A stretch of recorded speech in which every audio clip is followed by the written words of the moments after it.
Comenzamos con el increíble rescate de un hombre tras 8 días sepultados en los escombros de La Guaira. La operación de rescatistas internacionales ha sido catalogada de odisea, de heroica y hasta de un milagro. En esta edición de noticias vamos a hablar de las novedades, las tareas de socorro, el enorme desafío de los damnificados y la lucha contra el hambre en Venezuela.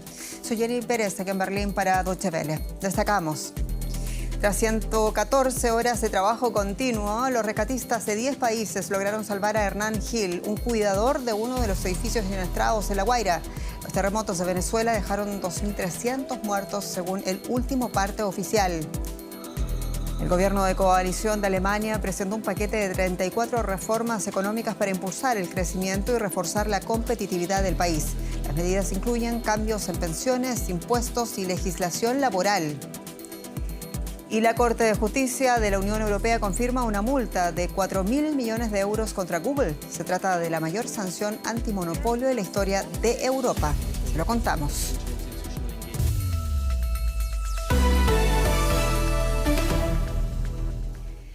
Equipos de emergencia de varios países se rescataron con vida a un hombre de 44 años que llevaba más de una semana enterrado bajo los escombros de un centro comercial en el estado de La Guaira. El edificio de 9 pisos colapsó después de los terremotos y dejó atrapado a Hernán Alberto Gil, que trabajaba como guardia en el lugar. Para mantenerlo con vida durante las labores de rescate, Gil recibió hidratación mediante una sonda. Tras casi 70 horas de operación, pudo salir de las ruinas y fue trasladado a un hospital.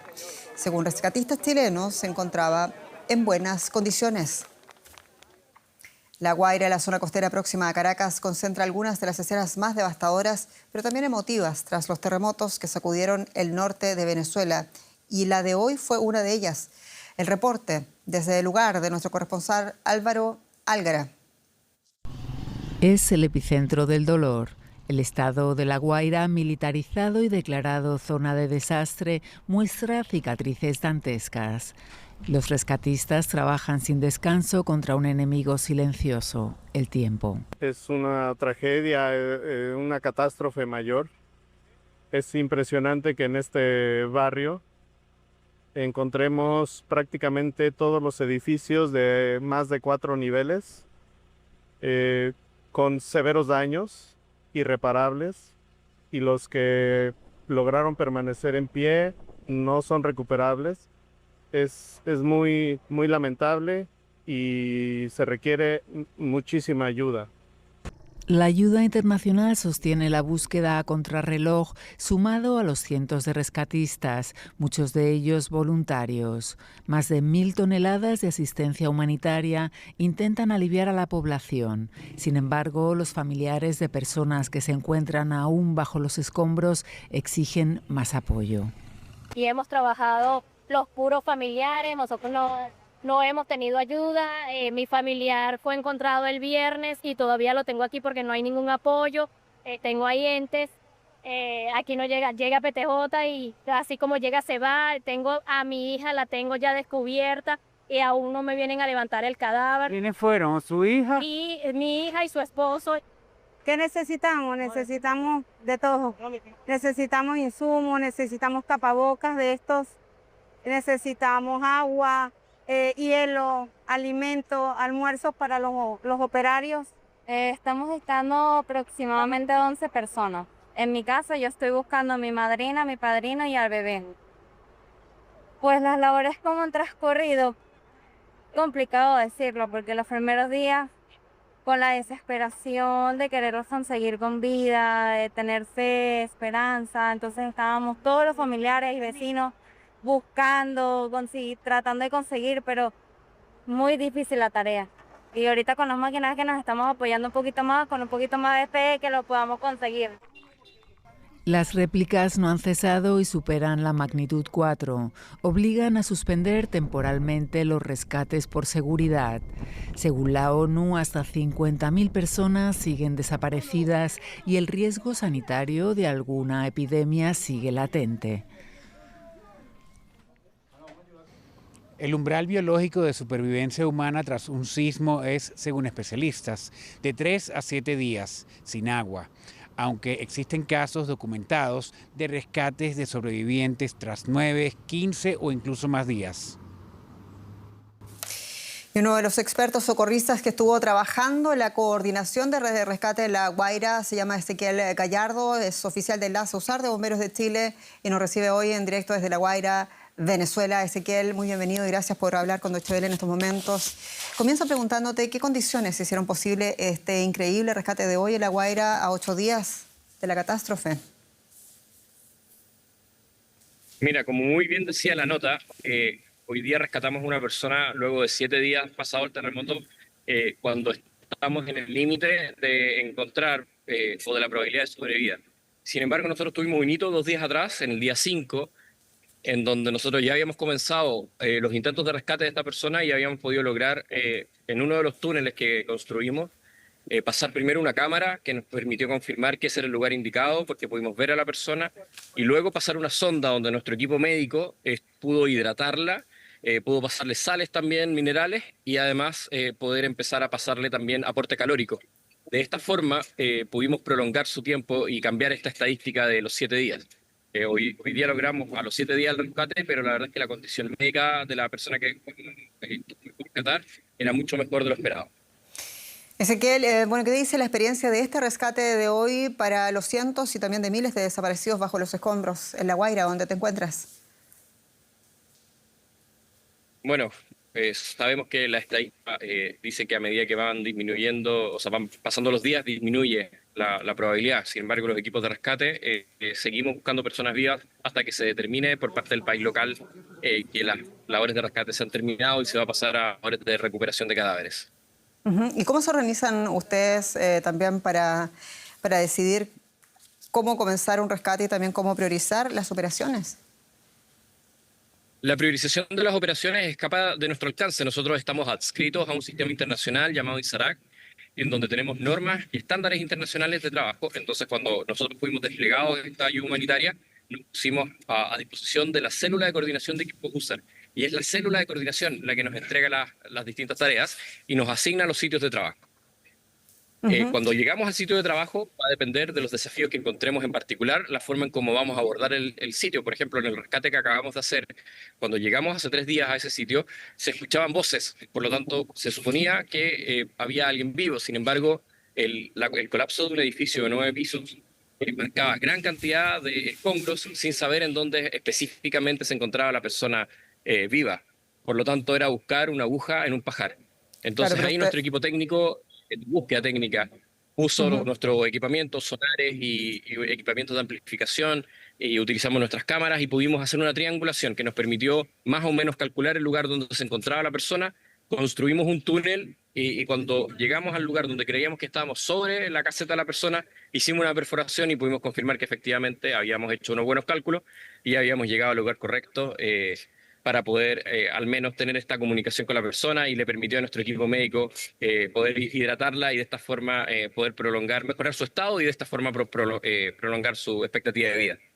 Y con ello también haciendo naturalmente posible el rescate, transformando uno de estos días en uno de los históricos, en una muy triste tragedia para la historia de Venezuela. Ezequiel, tú decías que son parte ustedes también de una organización mayor y por eso te quiero preguntar, además tú tienes una amplísima experiencia con los terremotos en Chile.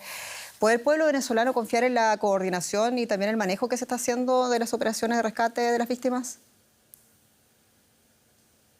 Mira, los países adscritos a Naciones Unidas firmaron la aceptación de cómo se van a responder a los desastres naturales y dentro de eso Naciones Unidas con esta red de ISARAC ofrece la ayuda y en este caso el gobierno de Venezuela aceptó la coordinación por parte de Naciones Unidas. Entonces, la coordinación que se está realizando en este momento de los rescates en Venezuela está siendo coordinada por los estamentos externos que vinimos a hacer la ayuda. De hecho, el equipo de bomberos de Chile proveyó de 2 bomberos de nosotros que son expertos en esta clase de coordinaciones y han estado trabajando. Mientras tanto, los demás estamos haciendo rescate, ellos 2 se han estado haciendo cargo de la coordinación de todos los equipos de rescate en conjunto con colegas de otros equipos de rescate que también proveen de su personal para poder realizar esta coordinación. Entonces, la coordinación en sí misma para el rescate, por lo menos, no está en manos del gobierno de Venezuela. El gobierno ha delegado esta función en la propia respuesta internacional que ha venido como ayuda humanitaria. Ezequiel Gallardo, oficial de enlace USAR de Bomberos de Chile, muchas gracias por esta conversación desde La Guaira, en Venezuela. Y mucha suerte. Muchas gracias. Y cambiamos totalmente de asunto, hablamos de lo que ha pasado hoy día en Alemania porque la Fiscalía ha acusado a las autoridades ucranianas de haber ordenado el ataque que dañó los gasoductos Nord Stream en el año 2022, una acusación de sabotaje que Kiev niega rotundamente. Las explosiones dañaron los gasoductos Nord Stream 1 y 2, construidos para transportar gas natural desde Rusia hasta Alemania bajo el mar Báltico. Las explosiones ocurridas cerca de la isla de Bornholm, en el noreste de Alemania, provocaron fugas de enormes cantidades de gas. La Fiscalía alemana ha presentado cargos contra un ciudadano ucraniano en relación con las explosiones. El sospechoso ha negado haber cometido delito alguno. Y a todo esto, Ucrania da cuenta de un último feroz ataque ruso contra Kiev. Las autoridades informaron que al menos 18 personas murieron y decenas resultaron heridas tras un ataque con misiles y con drones que duró más de 11 horas consecutivas. El bombardeo obligó a decenas de miles de personas y de residentes a buscar refugio. El alcalde de la capital ucraniana afirmó que todos los distritos de la capital han sufrido daños. El ataque también fue confirmado por el Ministerio de Defensa ruso, que dijo que fue respuesta a los ataques ucranianos contra su infraestructura civil. Secuelas de uno de los mayores ataques contra Kiev desde el inicio de la guerra. Los bomberos extinguieron decenas de incendios tras el bombardeo ruso sobre la capital. Los equipos de rescate trabajaron contrarreloj para localizar posibles sobrevivientes entre los escombros. Se cree que podrían quedar aún muchas personas atrapadas.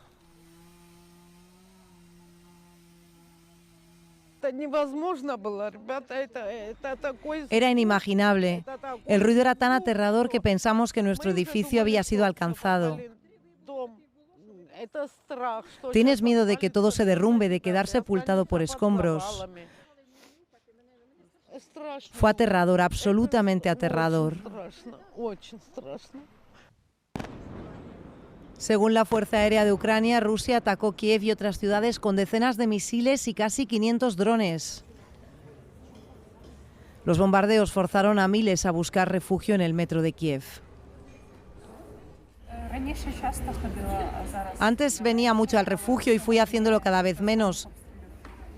Pero tras los últimos ataques decidí volver porque había demasiados bombardeos contra los civiles.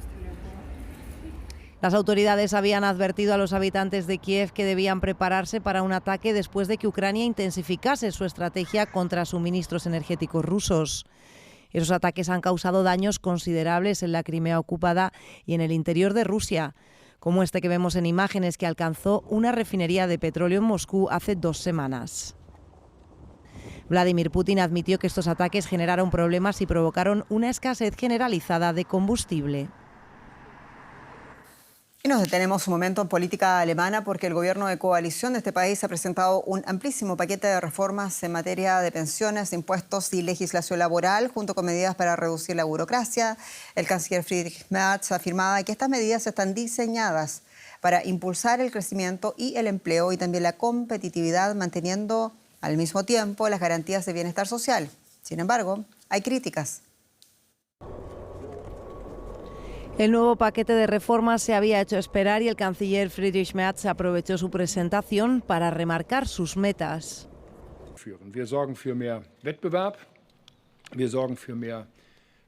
Estamos trabajando para aumentar la competencia y mejorar la flexibilidad de nuestras empresas, reducir la burocracia, preservar nuestro estado del bienestar y aliviar la carga sobre trabajadores y empresas reduciendo impuestos y eliminando trámites burocráticos. El gobierno de coalición se enfrenta a una presión cada vez mayor para adoptar medidas que reactiven la mayor economía de Europa. El plan con el que esperan lograrlo incluye puntos como un aumento gradual de la edad de jubilación en las próximas décadas, junto a la introducción de un componente privado en el sistema público de pensiones, alivios fiscales para familias con hijos e ingresos medios y bajos que se financiarán en parte aumentando el tipo impositivo máximo para las personas con mayores ingresos. Las empresas podrán ofrecer contratos temporales de hasta 4 años y dispondrán de mayor flexibilidad en los despidos con indemnización. Apoyo a sectores clave como el automóvil, el químico y el farmacéutico, tecnologías limpias, maquinaria e inteligencia artificial. Y apoyo a las medidas antidumping y antisubvenciones de la Unión Europea, con el fomento de alianzas comerciales dentro del bloque comunitario. La coalición entre conservadores y socialdemócratas llevaba meses sin lograr acuerdos en las cuestiones más espinosas, pero con este plan el canciller da por zanjado el problema y hace un llamamiento a la ciudadanía para que contribuya al éxito del mismo. Sabemos que ustedes, señoras y señores, los ciudadanos de nuestro país, quieren decisiones y no conflictos. Eso es precisamente lo que les ofrecemos. Pero también tenemos una petición. Únanse a nosotros, apóyennos en las reformas que ahora son necesarias. Se espera que el Parlamento apruebe las medidas que integran el paquete antes de fin de año. Y nuestra corresponsal política, Ana Plasencia, analizaba más temprano los desafíos de este momento político que impulsa las reformas del gobierno de coalición alemana. Escuchemos lo que nos dijo. Bueno, por lo menos esas más de 30 medidas son la respuesta del gobierno a la parálisis económica y la inseguridad social que le está costando muchos votos a la coalición alemana. La idea es demostrar que la política vuelve a ofrecer soluciones reales, aliviar a las rentas medias, reducir la burocracia, flexibilizar el mercado laboral y abordar reformas largamente postergadas en pensiones y en fiscalidad. Esa falta de resultados ha supuesto un cóctel explosivo y ha alimentado el apoyo a la ultraderechista Alternativa para Alemania, que, como has dicho, también lidera las encuestas. En pocos meses, además, se van a celebrar elecciones regionales en estados donde esa AfD no deja de crecer. Un auge que la coalición que lidera Merz busca frenar. Pero, por supuesto, aún no lo sabemos. Jenny, está por ver si estas medidas llegan a tiempo y van a ser efectivas. En cualquier caso, Alemania, o más concretamente el gobierno, lo que hace es apretar a los ricos para aliviar a las familias, y eso suena bien. En el documento el Ejecutivo afirma que la gente tenga más dinero en el bolsillo y ese alivio supone que una familia trabajadora, por ejemplo, con 2 hijos y 60.000 euros de ingresos imponibles podrá ahorrar más de 600 euros al año. Y vamos a cambiar totalmente de tono para hablar de economías y finanzas y algunas interesantes noticias del mundo de la inteligencia artificial. Andrés Blumenkrantz, muy bienvenido. ¿Qué tal, Jenny? ¿Cómo estás? Una idea que en principio suena contraintuitiva, pero OpenAI está estableciendo conversaciones preliminares con el gobierno de Estados Unidos para darle una participación mínima en la estructura de la empresa. OpenAI tiene la intención de entregar al gobierno de Estados Unidos, es decir, al Estado norteamericano, una participación del 5% en la empresa, la creadora de ChatGPT. Una propuesta que es impulsada por el director ejecutivo de OpenAI, Sam Altman, quien busca que el público estadounidense tenga una participación financiera directa en los beneficios de la inteligencia artificial y de paso también mejorar la imagen pública de esta todavía controvertida industria. El plan incluiría además a otras grandes compañías del sector, aunque todavía no está claro si firmas como Anthropic, Google o Meta aceptarían una iniciativa de este tipo. Un eventual acuerdo que también serviría para mejorar la relación de la industria tecnológica con la administración de Donald Trump y sumar respaldo político al repartir precisamente entre la población parte, al menos, de la riqueza que genere el auge de la inteligencia artificial. Una idea interesante, innovadora, de la que vamos a hablar ahora mismo con Ana Nieto, nuestra corresponsal financiera en Nueva York. Ana, el diablo está en los detalles y estamos hablando de una operación muy compleja. ¿Cuáles son los matices a tener en cuenta en un acuerdo como este? Bueno, para empezar, la idea no es demasiado nueva y aún sigue siendo, está solamente esbozada. Se busca la manera de que la ciudadanía se beneficie financieramente de la inteligencia artificial, una tecnología que va a destruir cientos de miles de empleos. Sam Altman ya había hablado de un fondo público soberano como los que tienen naciones con petróleo, pero, como dices, los detalles son importantes. Y el primero es que el gobierno, en teoría, es el regulador. De momento hay poca regulación con respecto a la inteligencia artificial y eso crea está creando cierta inseguridad jurídica, pero también se crea una relación en la que el gobierno puede ser juez y parte y se crucen intereses. Además de que otras empresas similares cedan también porcentajes del 5%, Altman propone que los estándares de regulación sean internacionales y liderados por Estados Unidos, una propuesta bastante digna de tiempos anteriores en los que las relaciones internacionales eran más fluidas. ¿Y qué gana el Estado? Eso es lo que tenemos que ver. Rendimiento de capital de un 5%. ¿Es esto suficiente o es mejor tener una fiscalidad eficaz en estas empresas de inteligencia artificial? También puede ser que sea otra idea la de desempolvar la idea de Bill Gates de hace tiempo de fiscalizar directamente a las máquinas. Ana, esta es una propuesta que también contempla, aunque desde otra perspectiva, el senador Bernie Sanders, un referente de la izquierda en Estados Unidos. ¿Qué es lo que está proponiendo? Sí, el senador Sanders ha presentado una propuesta de ley para que haya una transferencia de riqueza y se vuelve a la idea de fondo soberano público que se crearía tras la imposición única de un 50% de impuestos sobre las acciones de las empresas con ventas anuales de más de 200 millones de dólares. Sería pagadero en acciones, no en dinero, y gestionado por una comisión independiente nombrada por el presidente, aprobada por el Senado. El fondo recibiría dividendos con los que se financiarían políticas públicas.